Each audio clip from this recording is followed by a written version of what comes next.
जय राधा माधव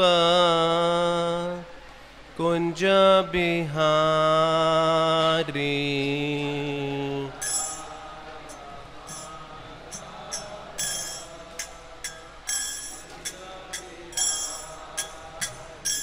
जय गोपी जन वल्लभ गिरिवरधारी।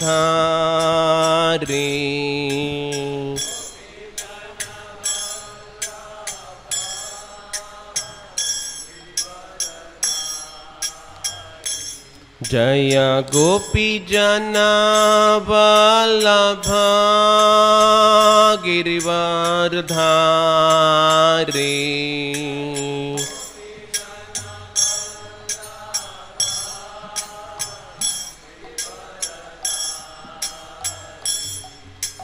यशोदानंदन ब्रज जन रंजन।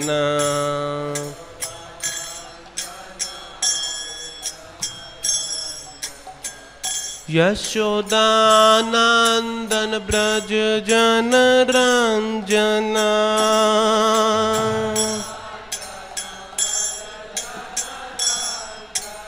यशोदानंदन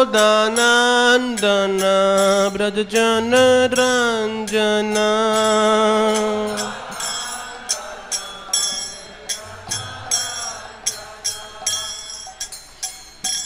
यमुना तीर वनचारी।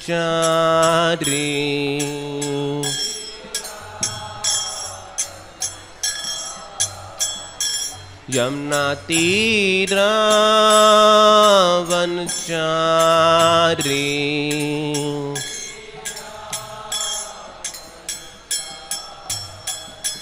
जय राधा माधव कुंज बिहारी।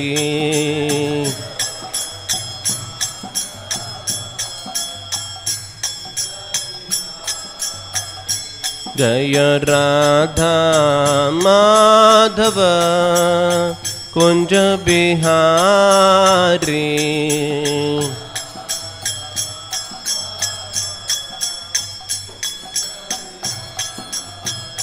जय गोपी जन वल्लभ गिरिवरधारी।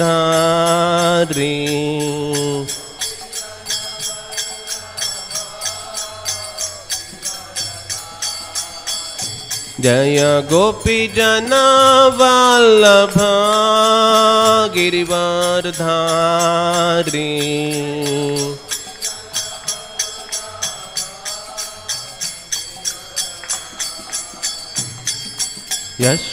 यशोदानंदन ब्रज जन रंजन।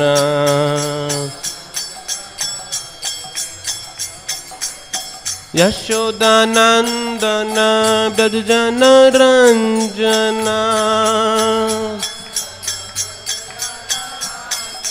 यशोदानंदन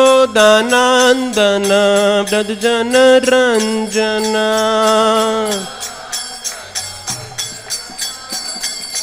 यमुना तीर वनचारी।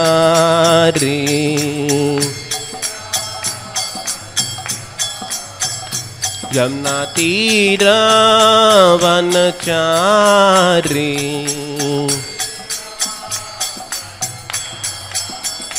जय राधा माधव कुंज बिहारी।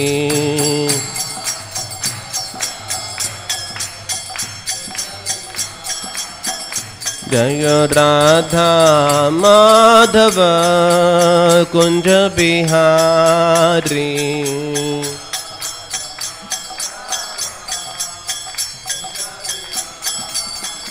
जय राधा पार्थ सती राधा पार्थ सती राधे राधे।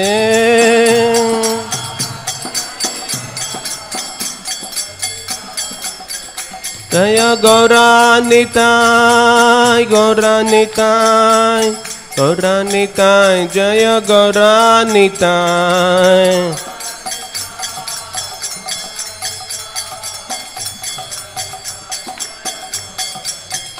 निताय गौरा हरि बोल हरि बोल हरि बोल निताय गौर हरि बोल।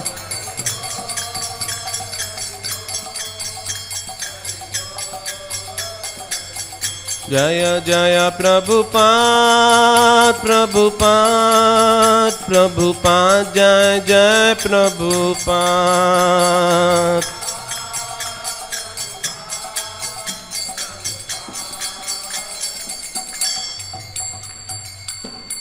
जय ओम Vishnupad Paramhans पारिव्राजकाचार्य Shri Shri ष्टोत्तर सत्श्री His Divine Grace Abhay Charanarvind Bhaktivedanta Swami Srila Prabhupada Ki Jai। ISKCON BBT Founder Acharya Srila Prabhupada Ki Jai। Jai Om Vishnupad Paramhans Parivrajkacharya Shri Shri Štoktar Sashri His Divine Grace भक्ति सिद्धांत सरस्वती गोस्वामी महाराज श्रील प्रभुपाद की जय। अनंत कोटि वैष्णव वृंद की जय। प्रेम से कहिए श्री कृष्ण चैतन्य प्रभु नित्यानंद श्री अद्वैत गदाधर श्रीवासादि गौर भक्त वृंद की जय। गंगा माई की जय यमुना माई की जय भक्ति देवी की जय तुलसी महारानी की जय सामवेद भक्त वृंद की जय हरि नाम संकीर्तन यज्ञ की जय श्री नवदीप मायापुर धाम की जय श्री जगन्नाथपुरी धाम की जय श्री वृंदावन धाम की जय श्री श्री राधा कृष्ण गोप गोपीनाथ श्याम कुंड राधा कुंड गिरि गोवर्धन की जय सभी एकत्रित भक्तों की जय जयकारो हरे कृष्ण सभी एकत्रित भक्तों की जय जयकारो हरे कृष्ण सभी एकत्रित भक्तों की जय जयकारो हरे कृष्ण गुरु और गौरांग की जय हो निताय गौर प्रेमानंदे हरे कृष्ण।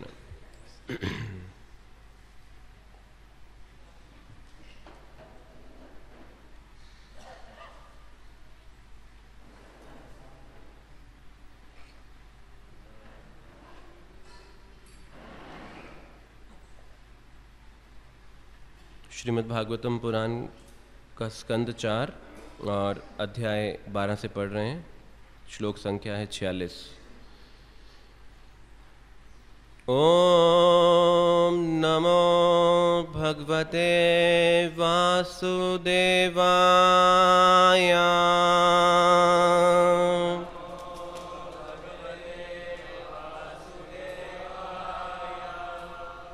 ओम नमो भगवते वासुदेवाय।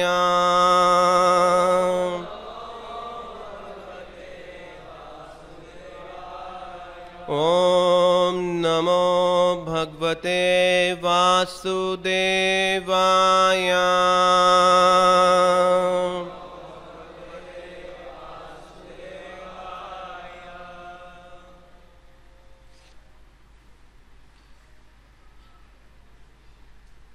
श्रुत्वेतच्छ्रद्धया भीक्षणम्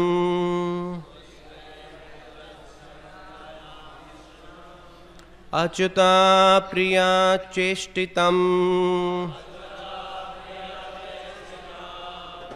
भवेद् भक्तिर्भगवती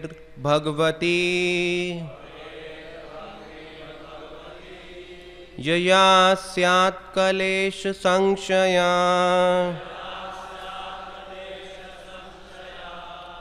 श्रुत्वेतच्छ्रद्धया भीक्षणम्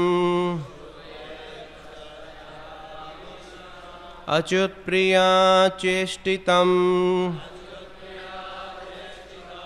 भवेद् भक्तिर्भगवती यया स्यात् कलेश संशया।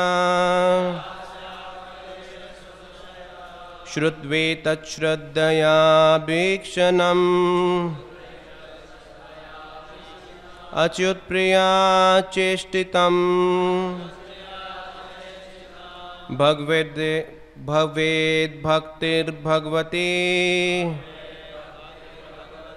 यया स्यात् क्लेश संशया।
वैष्णवीस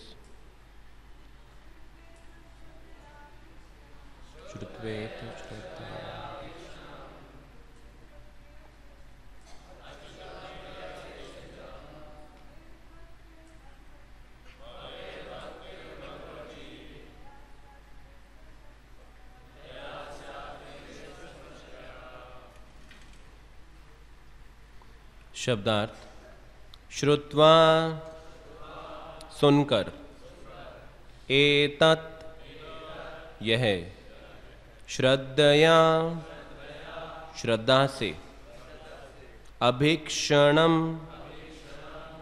बारंबार, अच्युता भगवान को, प्रिया प्रिया, चेष्टितम कार्यकलाप, भवेत उत्पन्न करता है, भक्ति ही भक्ति, भगवती भगवान में, यया जिससे, स्यात् हो सके, क्लेश कष्टों का, संशया पूर्ण विनाश।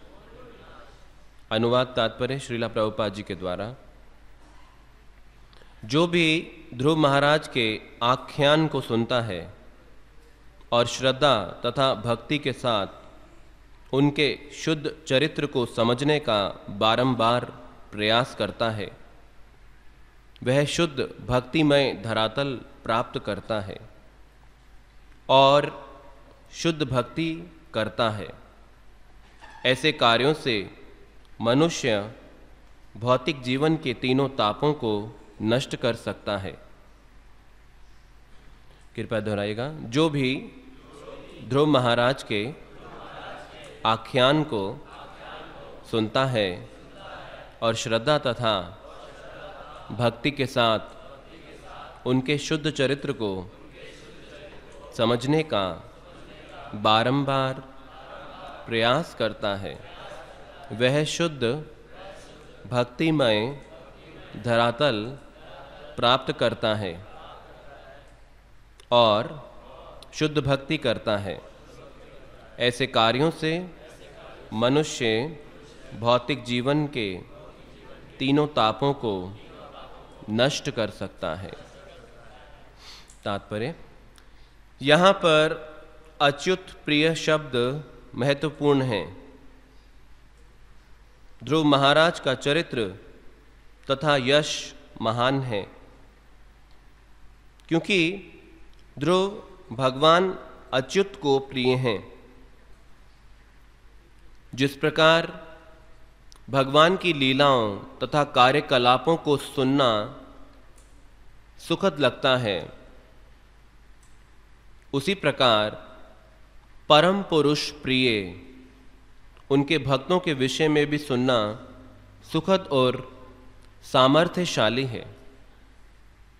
यदि कोई इस अध्याय को पढ़कर और सुनकर ध्रुव महाराज के विषय में निरंतर पढ़े तो उसे इच्छा अनुसार जीवन की परम सिद्धि प्राप्त हो सकती है। और सबसे मुख्य बात तो यह है कि उसे एक महान भक्त बनने का अवसर प्राप्त होता है।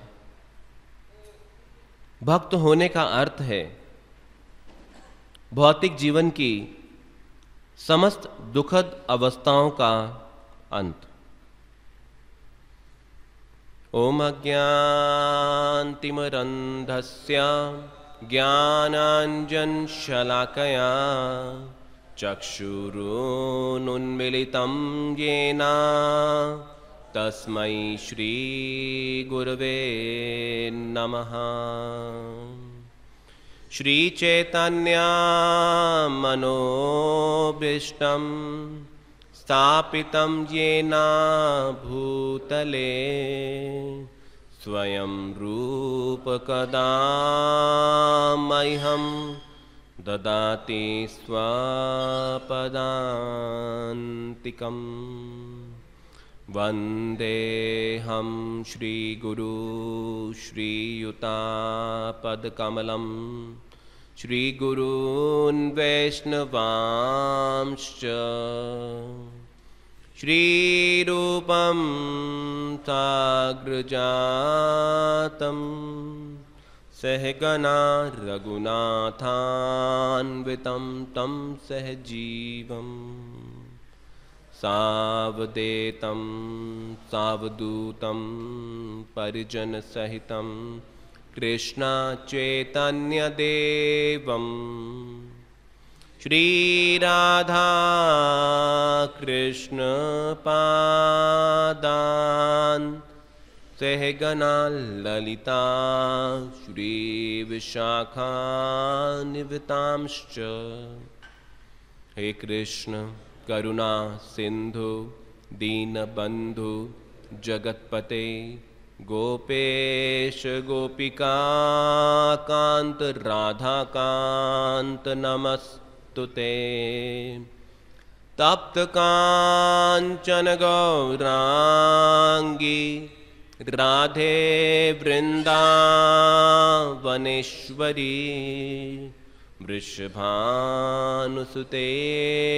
देवी प्रणमामि हरिप्रिये। वाञ्छाकल्पतरुभ्यश्च कृपासिन्धुभ्येव च पतितानां पावनेभ्यो वैष्णवेभ्यो नमो नमः। जय श्री कृष्ण चैतन्य प्रभु नित्यानंद श्री अद्वैत गदाधर श्रीवासादि गौर भक्त वृंदा। हरे कृष्णा कृष्णा कृष्णा हरे हरे, हरे राम राम राम हरे हरे। नमो विष्णुपादाय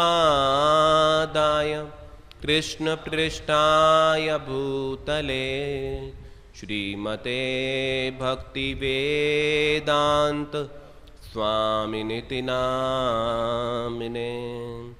नमस्ते सारस्वती देवे गौरवाणी प्रचारिणे निर्विशेषा शून्यवादी पाश्चात देशतारिणे।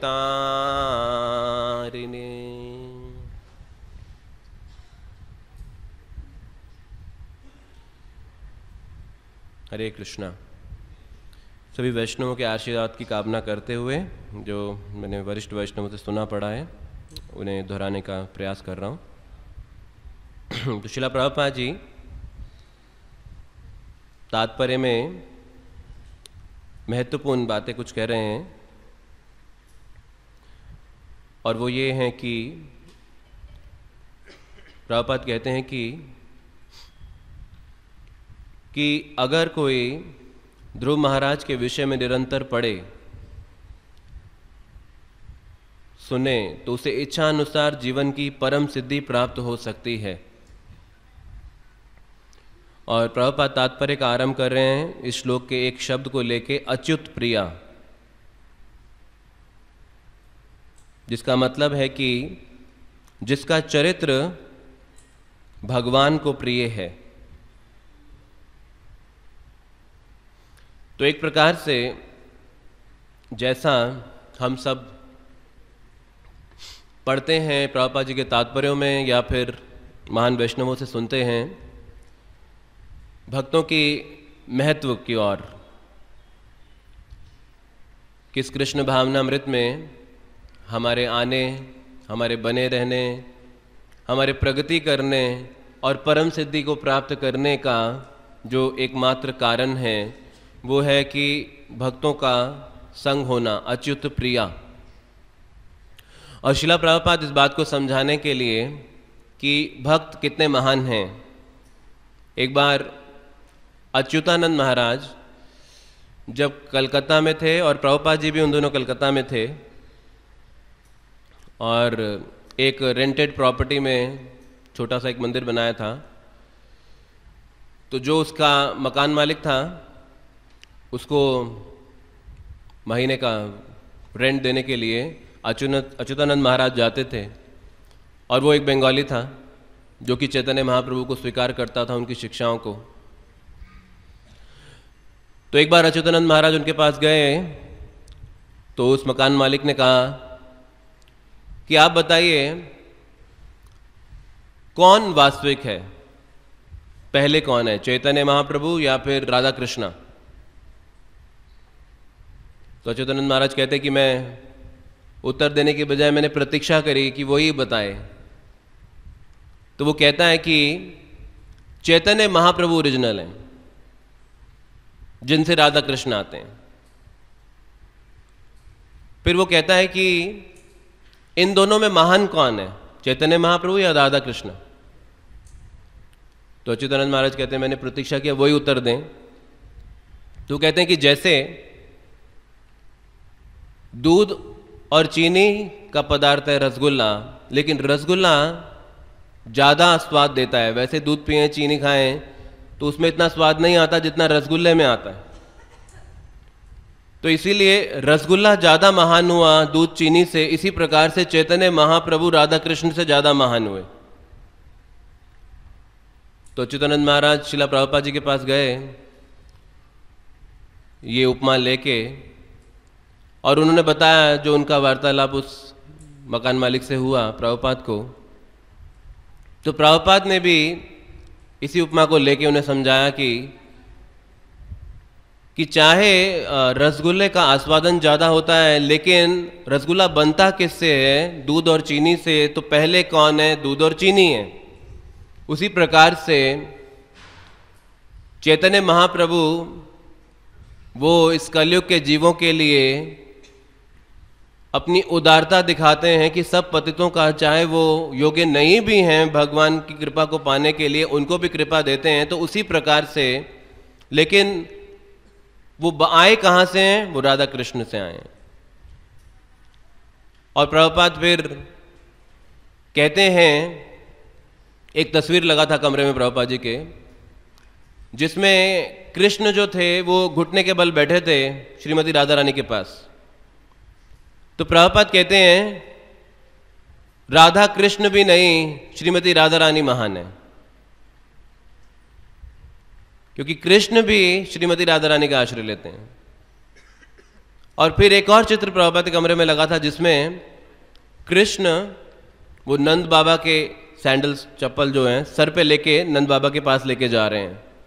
तो प्रभुपाद कहते हैं नंद बाबा ज़्यादा महान है, क्योंकि कृष्ण उनकी सेवा कर रहे हैं। और फिर कहते हैं कृष्ण के भक्त जो हैं वो सबसे ज़्यादा महान है।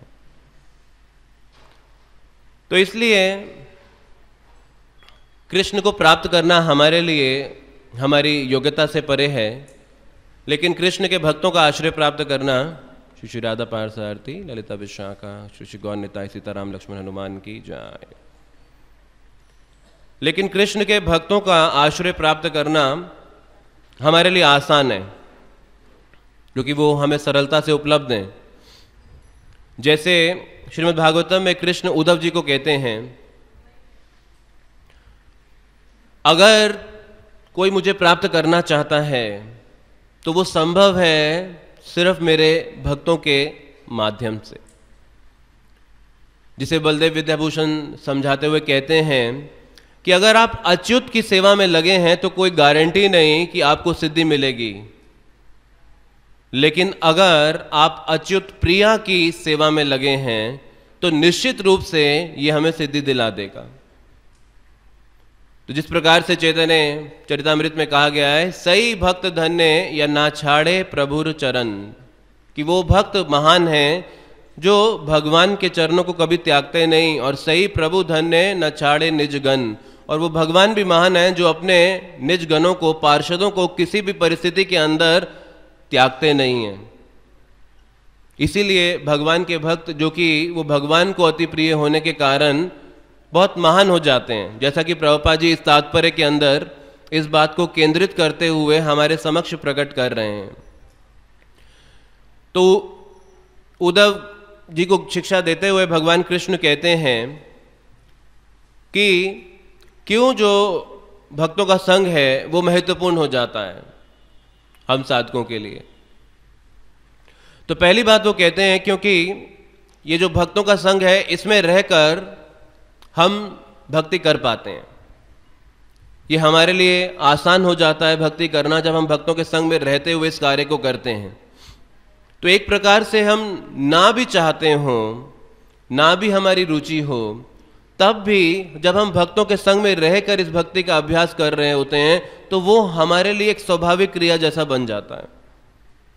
जैसे जर्मनी में एक मंदिर में एक ड्रगिस्ट आता था। वो बड़े मैले से कपड़े पहनता था, उसके शरीर से हमेशा बदबू आती थी। जब वो मंदिर में प्रवेश करता था भक्त उसकी ओर देखते भी नहीं थे, उसे पूरी तरह से नेग्लेक्ट करते थे। तो एक दिन उस मंदिर में प्रभुपाद जी आए हुए थे, और जब प्रभुपाद ने देखा कि एक व्यक्ति बड़े गंदे मैले कपड़ों में नशे के अंदर झूलता हुआ प्रवेश कर रहा है, तो जैसे ही भक्तों ने देखा कि प्रभुपाद आए हुए हैं तो उन्होंने रोक दिया उसको गेट पे ही कि आज नहीं आना, बाहर जाओ, कल आना तुम। तो प्रभुपाद ने जब दूर से देखा व्यासासन में बैठे कि इसको रोक रहे हैं, तो प्रभुपाद ने देखते ही इशारा किया कि इसको आने दो, और प्रभुपाद उसे अपने पास बुला लिया। और सब बड़े आश्चर्यचकित होकर देख रहे थे कि कोई इसके पास नहीं जाना चाहता, ये प्रभुपाद इसे क्यों अपने पास बुला रहे हैं। और जैसे ही वो प्रभुपाद के पास आए तो प्रभुपाद ने अपना हाथ उसके सर के ऊपर रख दिया, और कुछ दिनों के बाद वो व्यक्ति हरिनाम जप करने लगा। और हरिनाम जप ही नहीं करने लगा, उसने प्रभुपाद से दीक्षा भी ले ली। तो ये है कि जब हम भक्तों के संग में, संपर्क में आते हैं तो जो भक्ति हमारे लिए बड़ी कठिन प्रतीत होती है वो बड़ी सरल होने जाती है उन भक्तों के संग के कारण, ना कि हमारे कारण। तो आने से पहले ही इस बात का अनुभव हमें होता है, लेकिन आने के बाद ये बात हमें स्मरण नहीं रहती कि जो हम भक्ति कर पा रहे हैं वो वास्तव में हमारे कारण नहीं, वो संग के कारण है।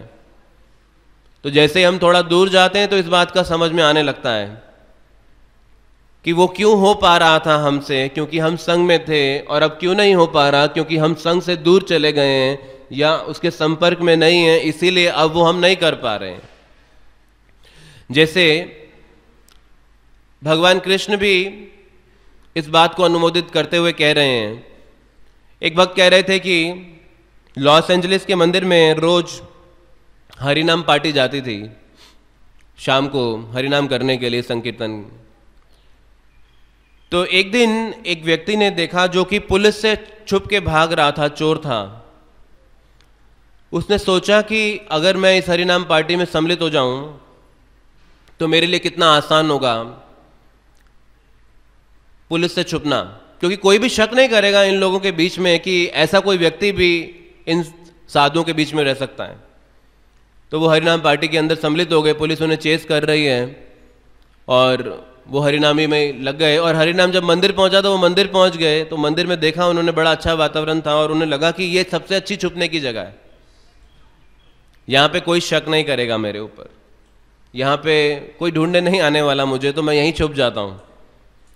तो उन्होंने डिवोटीज को रिक्वेस्ट किया कि क्या मैं यहाँ रह सकता हूँ? तो भक्तों ने कहा जरूर। तो वो रहने लगा, और जब रहने लगा तो मंदिर के नियम और उसी प्रकार से पालन करने लगा। सुबह भी उठने लगा, मंगल आरती में भी भाग लेने लगा और सुबह का मॉर्निंग प्रोग्राम पूरा करता। फिर उसको सेवा मिल गया किचन के यूटेंसिल साफ करने का, और फिर दिन भर सेवा भी करता और शाम को फिर भक्तों के साथ कई बार बुक डिस्ट्रीब्यूशन के लिए जाता, हरिनाम पे जाता या मंदिर की अन्य सेवाएं करता। तो ऐसे 1 साल तक चलता रहा। किसी को नहीं पता था कि ये बहुत बड़ा क्रिमिनल है, इसके ऊपर बहुत सारे केसेस चल रहे हैं, कोई नहीं जानता था इस बात को। और वो मंदिर में बड़े आराम से एक सामान्य भक्तों की तरह निवास कर रहा था। लेकिन जैसे जैसे चेतना शुद्ध होती गई, इस भक्ति का प्रभाव पड़ता गया, तो उसे समझ में आने लगा कि मैं कितना गलत कार्य कर रहा हूँ। जो सुविधा मुझे भगवान के करीब जाने के लिए दी गई है, उसका दुरुपयोग मैं अपने स्वार्थों के लिए कर रहा हूँ। तो जब उसे ये साक्षात्कार हुआ तो वो टेम्पल प्रेसिडेंट के पास गया और बताने लगा कि मैं कौन हूँ, मेरी क्या वास्तविकता है, मैंने क्या क्या किया है पास्ट में, कितने मर्डर्स किए हैं, कितनी रॉबरीज की हैं और कितने रेप किए हैं और कितने सारे केसेस मेरे ऊपर हैं, और कैसे पूरी अमेरिका की पुलिस मुझे ढूंढ रही है। तो वो जब टेम्पल प्रेसिडेंट सुना तो वो अवाक रह गए, कहते तुम्हें साल के बाद याद आया ये सब बताना, पहले नहीं बता सकते थे हमें? कहते तुरंत चले जाओ इस मंदिर से बाहर और जाके पुलिस को सरेंडर करो। वो खुद चले गए और जाके पुलिस स्टेशन में जाके, अब कोई उन्हें पहचानता ही नहीं था, उनका रूप भी बिल्कुल अलग था, उनकी वेशभूषा केशभूषा सब बदल गई थी, पहले उनके फोटोग्राफ्स बिल्कुल अलग तरह के थे। तो पुलिस भी नहीं पहचान पा रही कौन आ गया, और आके बोला मेरा ये नाम है, मैंने ये किया है, मैं इस केस में लिप्त हूँ। और सब पुलिस के लोग हैरान, जिसको हम ढूंढ रहे हैं इतने समय से, वो व्यक्ति खुद ही आ गया हमारे पास और उसे पकड़ के ले गया। फिर जब उसको केस हुआ, कोर्ट में ले गए, तो जज ने जाके पूछा क्या करते हो तुम अब? तो उसने बताया मैं सुबह उठता हूँ इतने बजे, 4 बजे, फिर मैं मंगल आरती में भाग लेता हूँ, फिर मैं हरिनाम करता हूँ, 16 माला बैठ के एक साथ साधना करता हूँ, एक जगह पे बैठ के जब करता हूँ, फिर भागवतम सुनता हूँ, और फिर मैं रसोई में जाके 8 घंटे सेवा करता हूँ, फिर संध्या के अंदर भी मैं ये करता हूँ। तो जज ने कहा ये पनिशमेंट तो जो पनिशमेंट हम देने जा रहे हैं उससे भी बड़ी है, तो तुम वहीं अच्छे हो, तुम वहीं रहो, कोई आवश्यकता नहीं तुम्हें और सजा देने के लिए।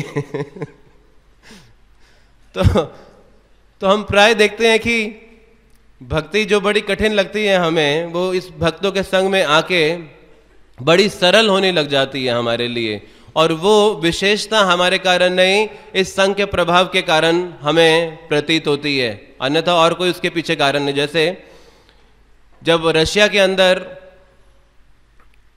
कम्युनिस्ट मूवमेंट था और जिसमें धर्म के लिए कोई स्थान नहीं है, तो वहाँ का जो खुफिया विभाग है KGB, वो विशेषता प्रभुपाद के कई शिष्य कहते हैं कि उस समय रशियन गवर्नमेंट डरती थी 3 चीज़ों से, एक कोका कोला, दूसरा लेवाइस और तीसरा हरे कृष्णा।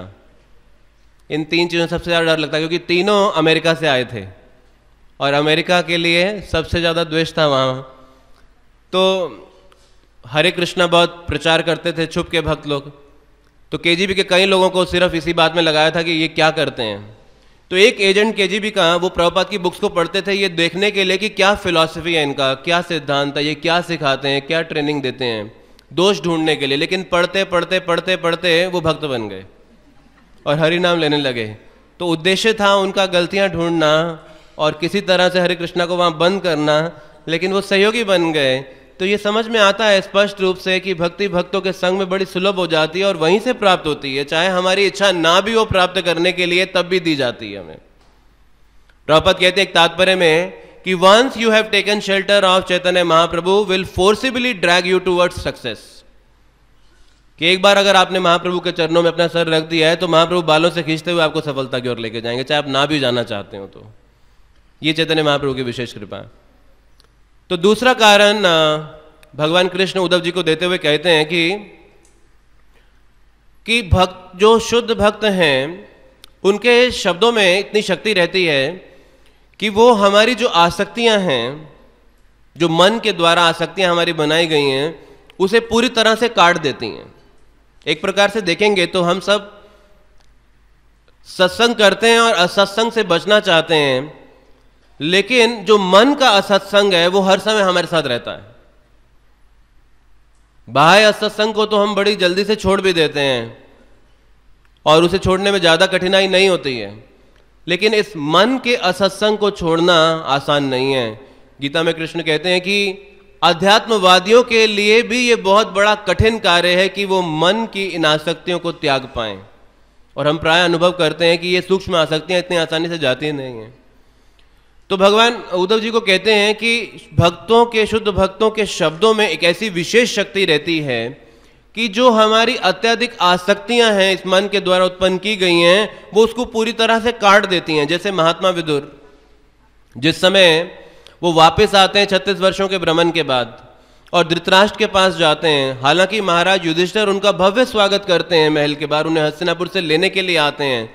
वो महात्मा विदुर जिनको अपमानित करके दुर्योधन ने भेजा था कि इन्हें छोड़ दो सिर्फ इनके श्वासों के साथ, बस बाकी सब ले लो इनसे वापस, तो महात्मा विदुर उस अपमान से भी प्रभावित नहीं हुए और उस अवसर का उपयोग कर रहे थे भगवान कृष्ण के अनेक लीला स्थलियों में जाके उनके बारे में उनके भक्तों से सुनने से, उद्धव जी से, मैत्रेय मुनि से वो संग करके, और जब उन्हें पता चला महाराज युधिष्ठिर अब हस्तिनापुर के सिंहासन पर विराजमान है, और जब वो वापस आते हैं तो महाराज युधिष्ठिर उनका भव्य स्वागत करते हैं। तो महात्मा विदुर कैसे किसी चीज से आसक्त ना होके पूरी तरह से विरक्त थे, तो जब उन्हें अपमानित किया गया दुर्योधन के द्वारा तो कोई अंतर नहीं था उन्हें, और जब उन्हें युधिष्ठिर महाराज सम्मान भी दे रहे थे तब भी वो उससे प्रभावित नहीं हो रहे थे, और सीधा उनको ले गए जब, तो वो सीधा गए धृतराष्ट्र के पास, और वो जिन्हें लेने के लिए आए थे, और अपने शब्दों से धृतराष्ट्र की वो आसक्तियों को काट देते हैं और उन्हें वहां से मुक्त करते हैं। एक दिन महाबोधि प्रभु कह रहे थे, महाबोधि प्रभु श्रील प्रभुपाद जी के शिष्य हैं, वो कहते हैं कि मैं हिप्पी था और 1971 की बात है, मैं ढूंढा करता था कि कोई व्यक्ति ऐसा हो मेरे जीवन में जो मुझे ऐसा ज्ञान दे जिसको मैं अपना जीवन समर्पित कर दूं, ऐसा कोई गुरु मिले मुझे। लेकिन उन्होंने कुछ कल्पना की हुई थी अपने मन में कि जो मेरे इन 3 प्रश्नों का सही सही उत्तर देगा उसी को मैं गुरु बनाऊंगा। उन्होंने सोचा था जो मुझे बताएगा मैं कौन हूं, भगवान कौन है, और जो भविष्य भी बता देगा, जो इन 3 चीजों को सही सही उत्तर दे देगा उसे मैं गुरु मान लूंगा। और वो कई लोगों के पास जाते थे, कई योगियों के पास गए, कई मायावादियों के पास गए, कोई उन्हें संतुष्ट नहीं कर पाता था, वो भटकते रह रहे थे, ढूंढे जा रहे थे एक वास्तविक गुरु की तलाश में। तो एक दिन उन्हें एक इनविटेशन कार्ड मिला मंदिर में, अमेरिका में एक, और जब इनविटेशन कार्ड मिला तो उस दिन वहां पे प्रभुपाद जी आए हुए थे, संडे फीस्ट प्रोग्राम दे रहे थे प्रभुपाद। और जब प्रभुपाद व्यासासन पे आके बैठे तो महाबोधि प्रभु कहते हैं कि मैं सबसे पीछे जाके छुप के बैठ गया देखने के लिए कि क्या होता है यहाँ पे, क्या कल्चर है इनका। तो मेरे लिए बिल्कुल सब कुछ नया था वहाँ पे, बिल्कुल एनवायरनमेंट नया था जो मैंने पहले कभी किसी गुरु के पास अनुभव नहीं किया, कुछ अलग प्रकार का सब कुछ था। तो प्रभुपाद जैसे ही व्यासासन में बैठे राधा माधव गाने के बाद आरंभ किया तो प्रभुपाद कहते हैं Kaliyuga is the age of कृपनास।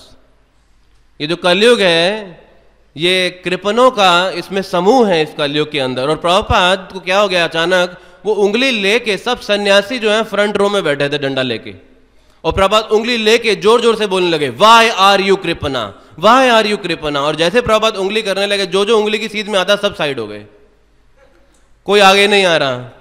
और प्रभुपाद कह रहे why are you miser, why are you kripana. और अब सीधा सब तो इधर हो गए और सीधा उंगली महाबोधि प्रभु की ओर जा रही है, why are you kripana, why are you miser. Mahabodhi Prabhu कहते हैं he is answering my first question, who am I. मैं माइजर हूं, मैं कृपना हूं, मैं इस जीवन के उद्देश्य को नहीं समझ पा रहा हूं, मैं इस आहार निद्रा भय आदि के अंदर ही लगा हूं, इस संसार के अंदर, इस संसारिक सुख के अंदर। तो वो सोच रहे पहला क्वेश्चन तो आंसर हो गया। और फिर प्रवचन के अंदर कहते हैं हमें कृष्ण परम भगवान का ही आश्रय लेना चाहिए, वो ही परम भगवान है। महाबोधि प्रभु कहते हैं सेकंड क्वेश्चन ऑल्सो आंसर्ड, दूसरा क्वेश्चन भी आंसर हो गया, कृष्ण ही वो परम भगवान है। कहते लेकिन अभी तक तीसरा नहीं दिया इन्होंने आंसर मेरे प्रश्न का, भविष्य नहीं बताया। तो प्रभुपाद प्रवचन के अंत में कहते हैं in Kaliyuga it is written in Shrimad Bhagavatam Purana men will keep long hairs. And Mahabodhi Prabhu के इतने लंबे लंबे बाल थे। तो महावीर तो कहते हैं यही है मेरे गुरु, मिल गए। अगले दिन सुबह मंदिर में आए महावीर प्रभु, एक चेक लेकर आए $5000 का। 1971 में $5000 बहुत बड़ी चीज होती थी, आज भी बहुत बड़ा है।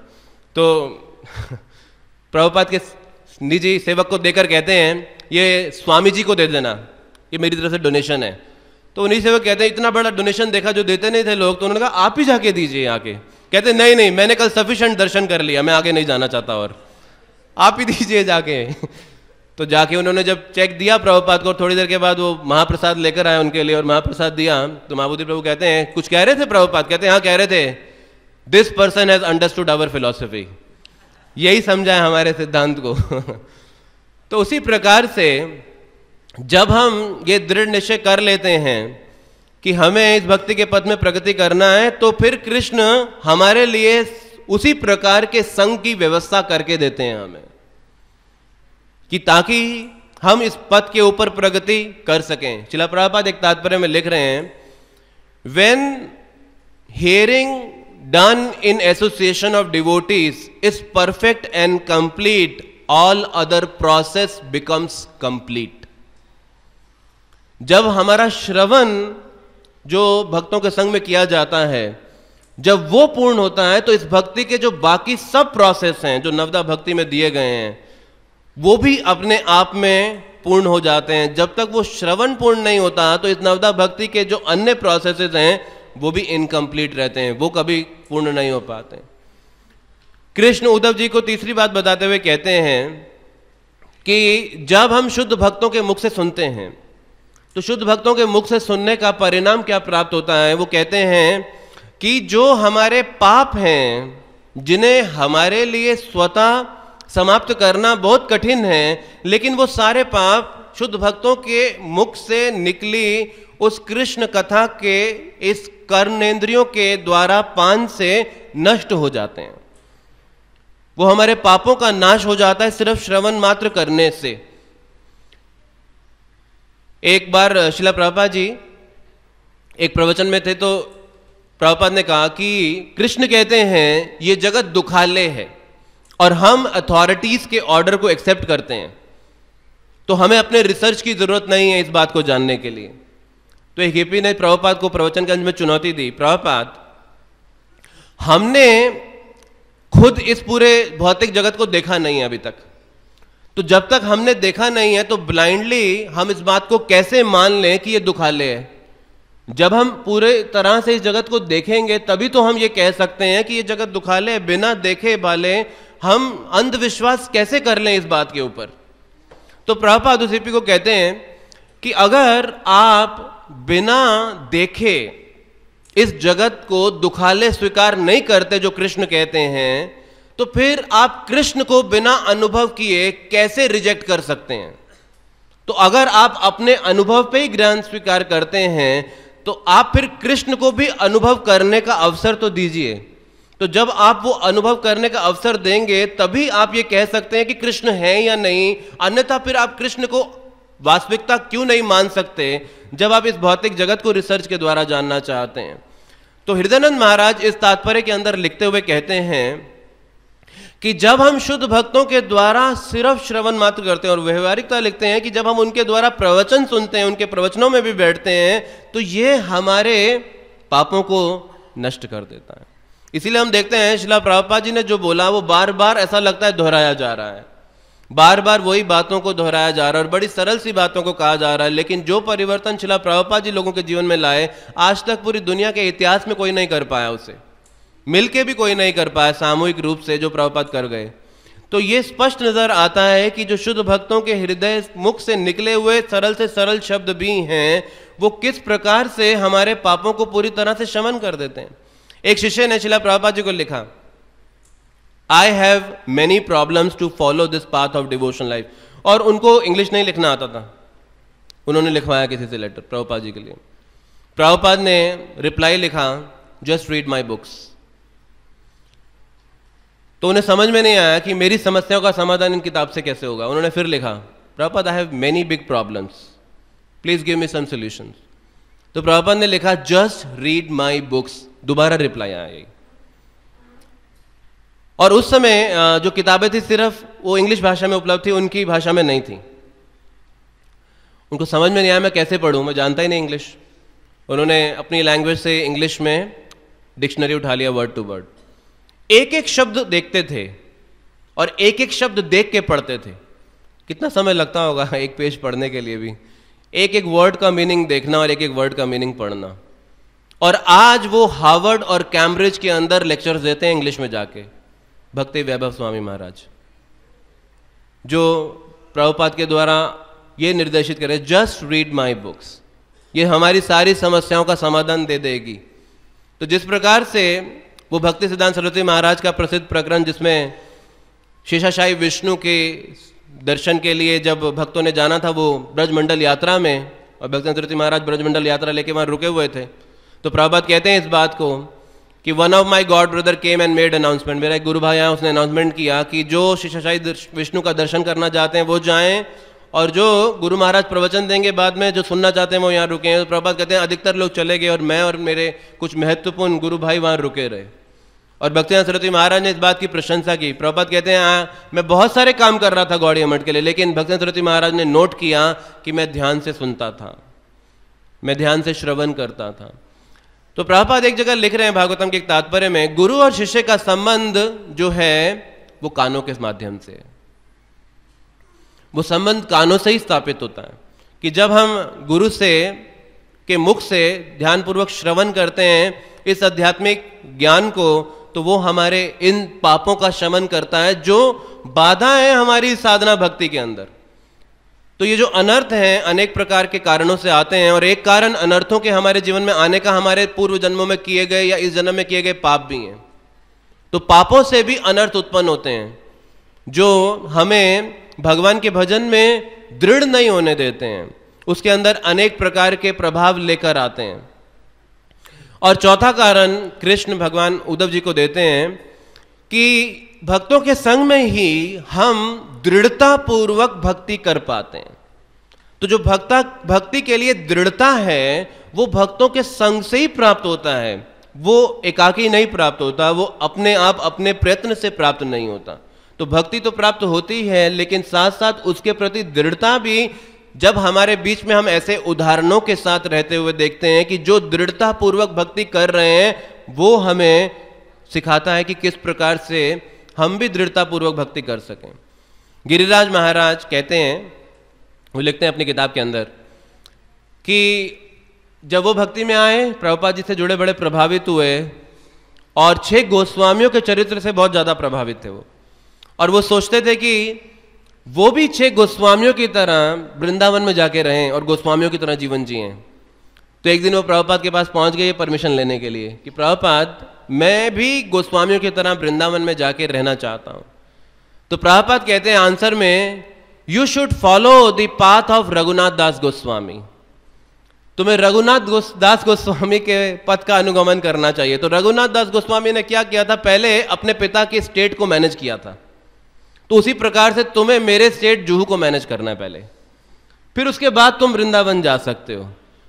तो इसमें कोई कठिनाई नहीं है। तो गिरिराज महाराज कहते तब मुझे समझ में आया कि ये जो मेरी भक्ति में दृढ़ता है इस कारण से आई क्योंकि मैंने प्रभुपाद की इस आज्ञा का पालन किया। जो मैं रहते हुए कई कठिनाइयों का सामना करते हुए भी मैं उस बीच में बना रहा, वहां से गया नहीं।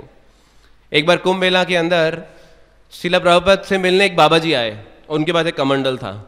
तो प्रभुपाद ने कहा आपने संगम में स्नान कर लिया? उन्होंने क्या किया, अपने कमंडल से जल निकाला और प्रभुपाद के चरणों में डालने शुरू कर दिया और कहते हैं यही मेरा स्नान है। वो बाबा जी ने बाद में बताया कि वो 5 वर्ष की आयु में थे तो उन्हें कुछ समय के लिए प्रभुपाद का संग मिला था और वो संग से प्रभावित होकर वो बाबा जी बन गए, विरक्त हुए और अपने जीवन को आगे उन्होंने समर्पित किया। तो किस प्रकार से हम देखते हैं कि जो ये दृढ़ता है ये भक्तों के संग से ही मिलती है। चाहे भक्ति को करने के लिए हमें पुण्य हो, सुकृति हो, लेकिन दृढ़ता नहीं है। विश्वास और दृढ़ता ये दोनों अलग अलग स्तर पे हैं। विश्वास जरूर है हमें भगवान कृष्ण की वास्तविकता के ऊपर, विश्वास जरूर है इस हरि नाम को जप करने में, साधना को स्वीकार करने में, गुरु कृष्ण के वाक्यों में, लेकिन दृढ़ता अगर हम कहें तो वो कोई दुर्लभ हो सकता है, वो हर कोई नहीं है। जैसे प्रभुपाद या अन्य हम आचार्यों के जीवन में देखते हैं, उन्हें विश्वास नहीं, उन्हें दृढ़ता थी।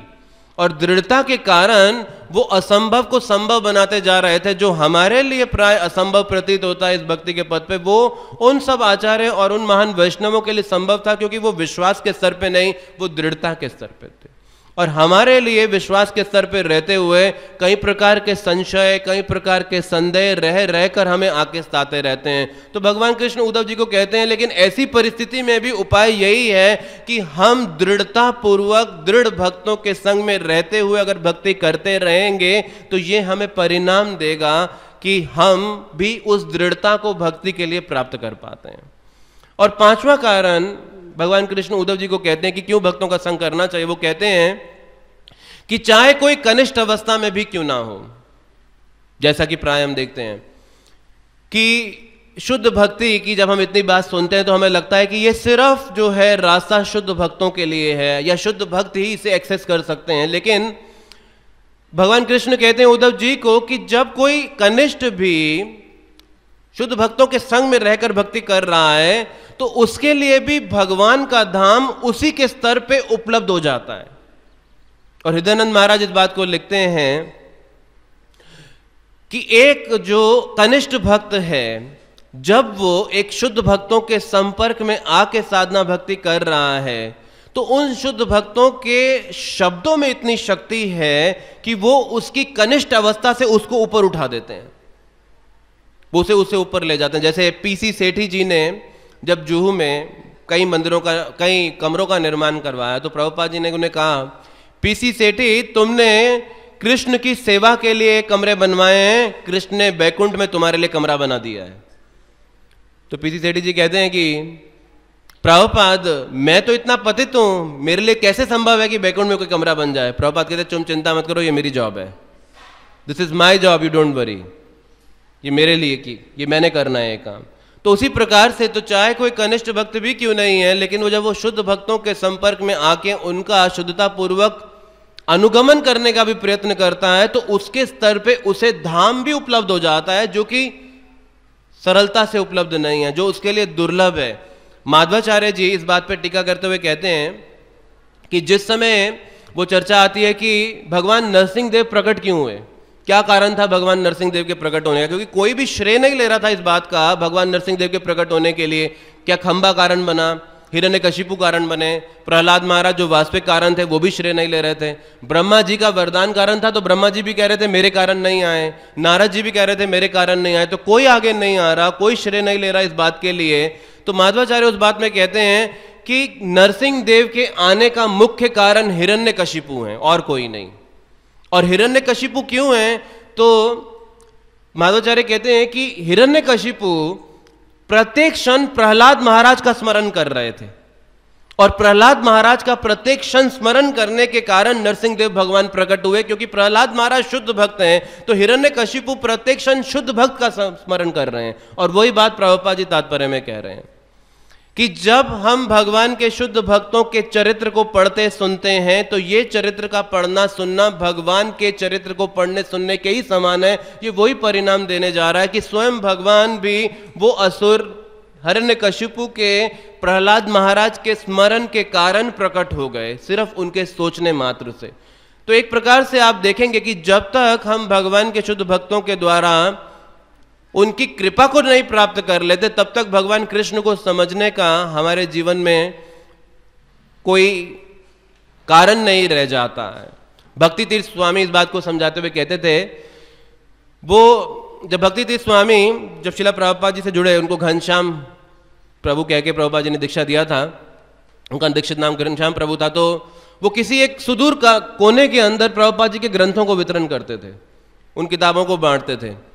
और जब प्रभुपाद को जो रिपोर्ट आता था और उसमें उनका नाम सबसे टॉप लिस्ट में होता था बुक डिस्ट्रीब्यूटर्स के अंदर, और प्रभुपाद ने एक दिन ये स्टेटमेंट कहा था कि you will see Krishna in this life only, क्योंकि आप कृष्ण के लिए इतना लेबोरियसली मेहनत करते हो, you will see Krishna in this life. और एक बार भक्ति तीर्थ स्वामी कहते हैं कि उनको जगन्नाथ जी का दर्शन करने की इच्छा हुई, और जब वो जगन्नाथ जी का दर्शन करना चाहते थे तो जगन्नाथ मंदिर के बाहर ही बोर्ड लगा है, नॉन हिंदूज नॉट अलाउड, सिर्फ पतित पावन का ही दर्शन कर सकते हैं, अंदर प्रवेश नहीं किया जा सकता।